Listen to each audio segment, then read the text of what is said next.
Hi hello welcome back to Teju tiles.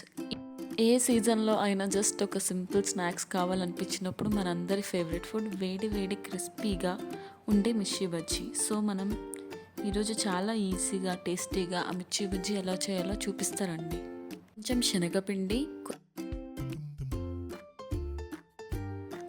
కొంచెం బియ్యం పిండి, చిటికెడు బేకింగ్ సోడా, తగినంత ఉప్పు, సరిపడా కారం,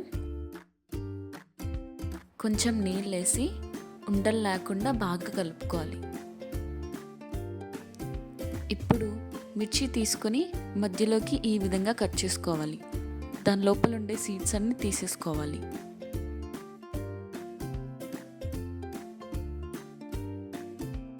ఒక కడాయి తీసుకొని డీప్ ఫ్రైకి సరిపడా ఆయిల్ పోసుకోండి. ఆయిల్ ఎక్కువ కాగే అవసరం లేదు, మీడియంగా కాగితే చాలు. ఇప్పుడు మిరపకాయలు తీసుకొని పిండిలో బాగా ముంచాలి. ఆ తర్వాత లో ఫ్లేమ్లో మిరపకాయలు వేసుకొని హై ఫ్లేమ్లో బాగా ఫ్రై చేసుకోవాలి. మర్చిపోకుండా మిర్చిని లో ఫ్లేమ్లోనే వేయండి, హై ఫ్లేమ్లో వేయొద్దు. ఎందుకంటే లో ఫ్లేమ్లో వేసినప్పుడు బయట నుంచే కాకుండా లోపల నుంచి కూడా కొంచెం క్రిస్పీగా వస్తుంది.